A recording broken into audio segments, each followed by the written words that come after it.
Good day, class. So, our topic for today is all about solving quadratic equations by extracting the square root. Our objectives is to familiarize numbers that are perfect squares and to solve quadratic equations by extracting square roots. And that is the reason bakit pina-memorize namin sa inyo yung at least first 25 perfect squares para mas madali tayo makapag-solve ng quadratic equations by extracting square roots. Okay? So the roots of quadratic equations are the values of the variable that satisfy the equation. They are also known as the solutions or zeros of the quadratic equation.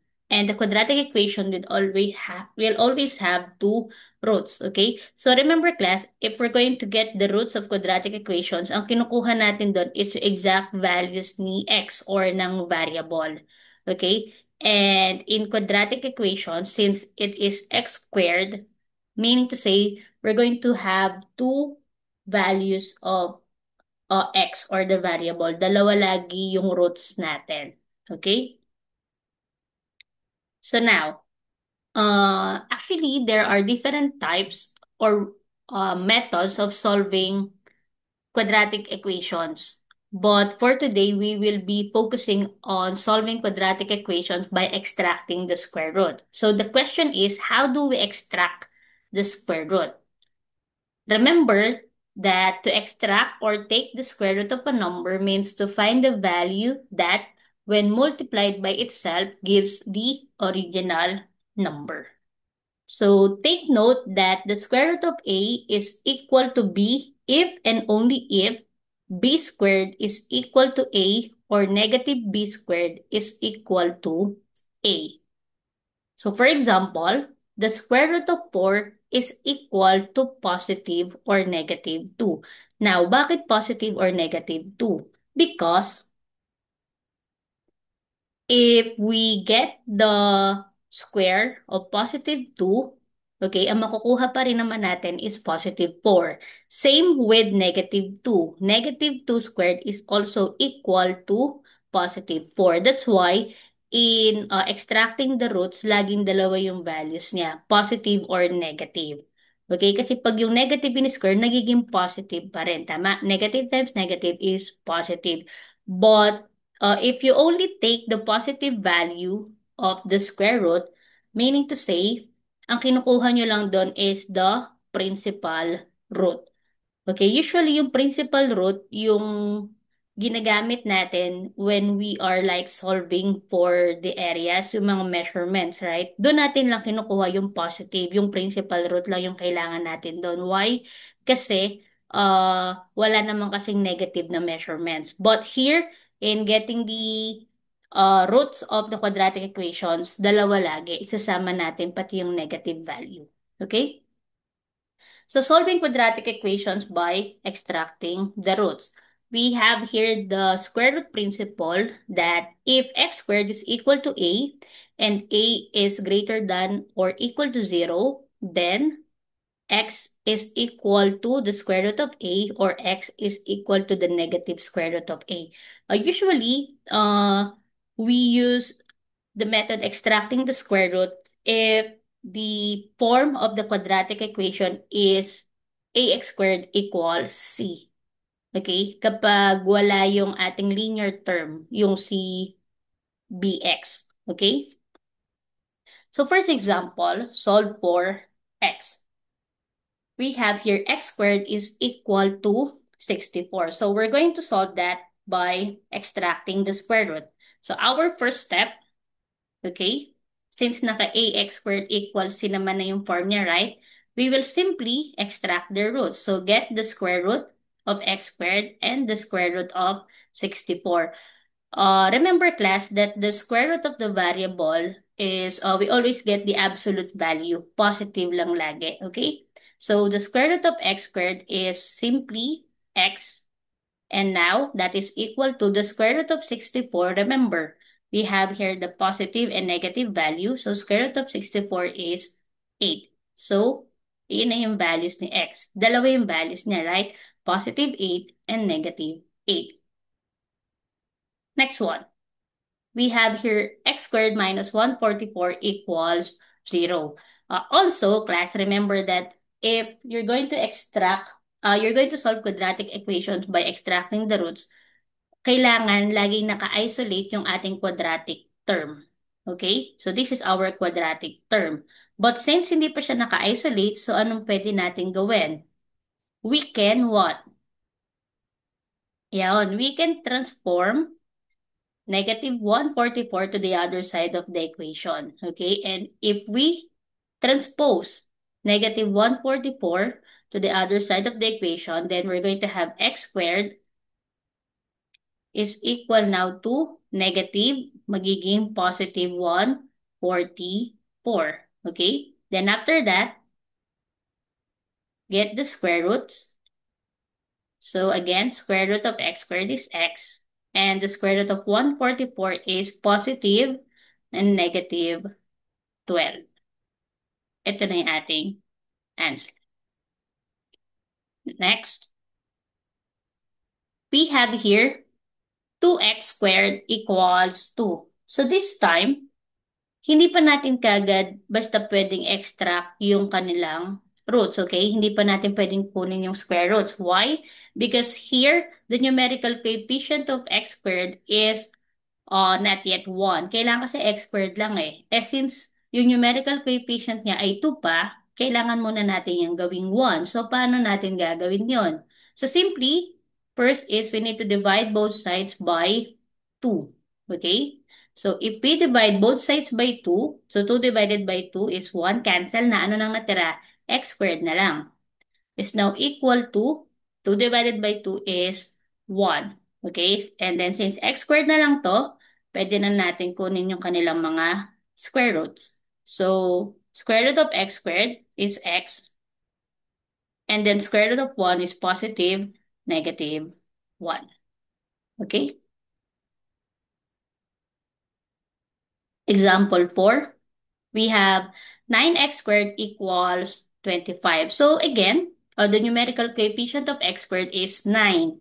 Okay, so kailangan gawin muna natin 1. So, again, we need to divide both sides by 9.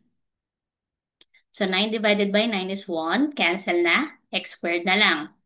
Equals 25 over 9. Now, can we divide 25 over 9? Hindi, di ba? Pwede ba natin mas-simplify? Hindi din naman. So, kung ganon, ang gagawin na natin, kunin na natin yung square roots nila. Okay?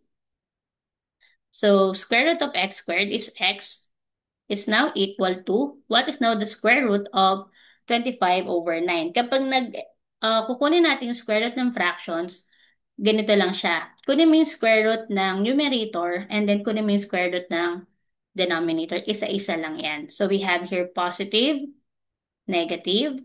Square root of 25 is what? 5. Over square root of 9 is 3.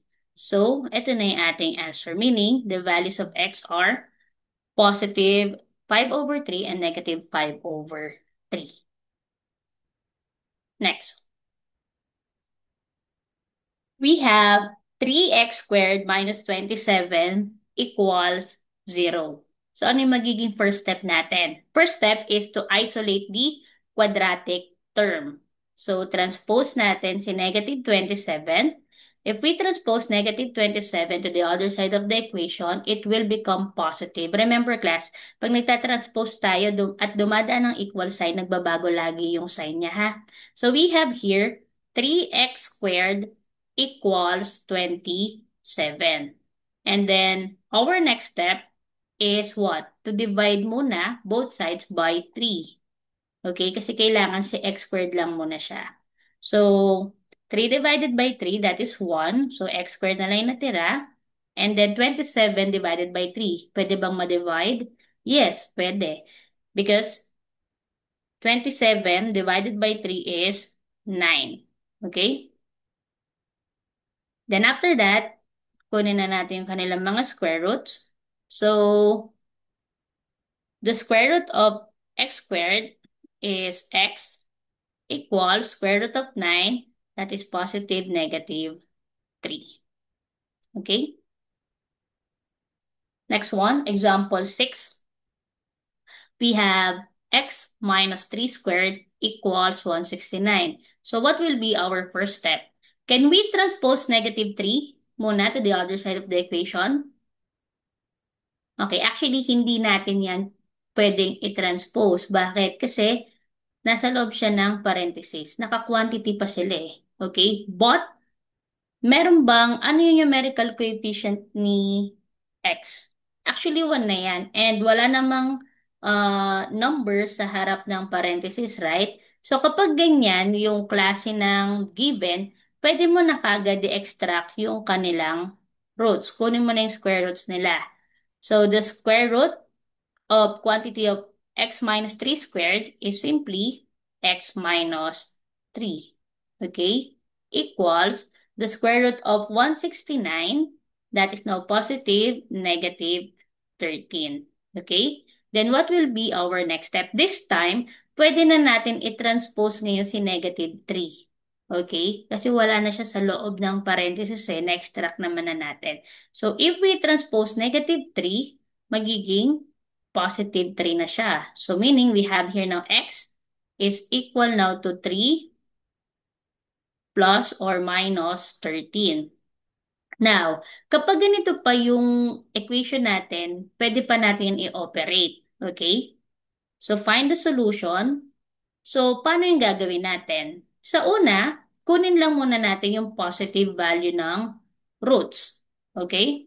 So, we have positive 13.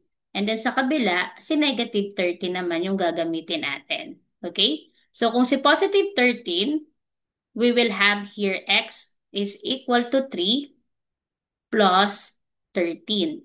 Okay? And what is 3 plus 13? That is now 16. So the first value of x, actually pwede natin yung gawing x sub 1 or first value ni x yon. So x sub 1 is equal to 16. Okay? And then, dun sa kabila, negative 30 naman yung gagamitin natin. So, we're going to have x is equal now to 3 minus 13. Okay, so different signs, tama, positive si 3, negative si 13. So, ano gagawin natin? Pag different signs, subtract, right? And then copy the sign of the number with higher absolute value. Kaya 3 minus 13, that is now equal to negative 10. Since this is the second value of x, pwede natin siyang gawing x sub 2. Okay? The x sub 2 is equal now to negative 10. Ito yung dalawang values niya. Okay? Positive 16 and negative 10. So, if you notice, not all the time na yung values lagi na makukuha natin ay positive, negative lang nung number. Hindi. Okay? Minsan, pwede pa tayong mag-operate. Next example. So, we have 3 times the quantity of x plus 1 squared equals 12. So, this time, hindi natin pa pwedeng basta magkuha ng square root. Okay? Ano muna gagawin natin? Since meron pang 3 sa harap ng quantity, divide muna natin yan. So, divide both sides by 3. 3 divided by 3, cancel. Ang natira na lang dito is quantity of x plus 1 squared equals 12 divided by 3, that is 4. Okay? And then after that, tsaka natin i-extract yung roots. Get the square root. So square root of x plus 1 squared is x plus 1 equals square root of 4, that is positive negative 2. Okay? Then next step natin, pwede na natin i-transpose si positive 1 and it will become negative 1. So we have x is equal now to negative 1 plus or minus 2. Okay? Then operate natin. So, first, kunin natin yung positive value ni 2 and then yung negative naman. But actually, pwede naman magpalit. Kung gusto mo negative muna yung gamitin mo, okay lang naman. And then si positive, pwede naman yon. Okay? So, first, kung positive, we have x is equal to negative 1 plus 2. So x sub 1, or first value of x, negative 1 plus 2, different signs, subtract. Okay? Magiging x sub 1 is equal to positive 1. And then next naman, we have here x is equal now to negative 1 minus 2. So they have same signs, right? Para hindi lang kayo malito, kung ano yung nasa harap niya, ayun na yung sign niya. Yung nasa harap ni 1, minus or negative, negative siya. Si 2, minus, negative pa rin. Why? Yung iba sasabihin na positive. Okay? But actually kasi pag sinolve na natin to, gagamitan naman natin yan ng KCC. Tama? And yung KCC, so keep change magiging plus, and then itong positive to magiging negative 2. Okay? So, para hindi kayo, mas mabilis nyo siyang isolve, kung ano yung nakikita nyo na nasa harap niya, ayun na yung sign niya. Okay? So, ito, negative. Ito din ay negative. Meaning, we're going to combine same signs. Okay? And kapag same signs, add then copy the sign. Kaya it means that x sub 2 now is equal to negative 1 minus 2 is negative 3. Okay? Next. Actually, this is our last example. So we have here 2x plus 1, quantity of 2x plus 1 squared equals 225. So dito, again, pwede na natin kagad kunin yung kanilang square roots, right? Okay, so the square root of quantity of 2x plus 1 squared is, okay, 2x plus 1, okay, equals the square root of 2 to 5, that is positive, negative 15. Okay?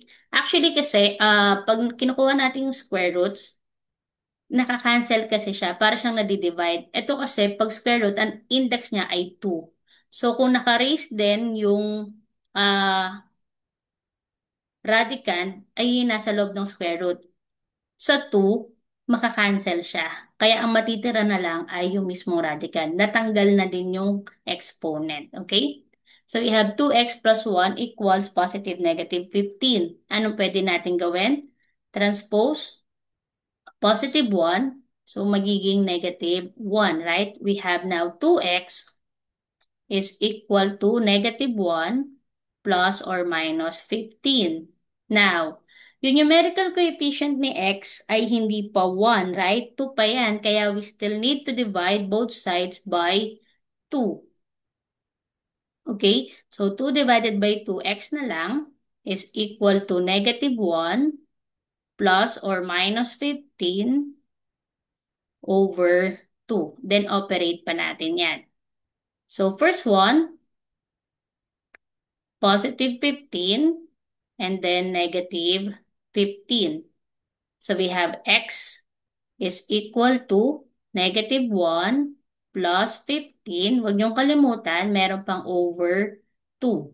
Okay? So first value of x, negative 1 plus 15, different sign, subtract. Okay? Kaya that is positive 14 over 2. And then what is now 14 over 2? That is equal to 7. Ayun na ating first value of x, or x sub 1.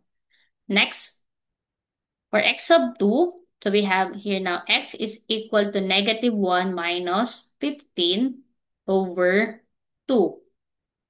So x sub 2 equals, so here we have same signs, kaya add, copy the signs. So negative 16 over 2. And then divide. Remember class, if you're going to divide different signs, ang sagot ay negative. So negative 16 divided by 2 is negative 8. Okay? So ganito natin isolve yung quadratic equations by extracting the square roots.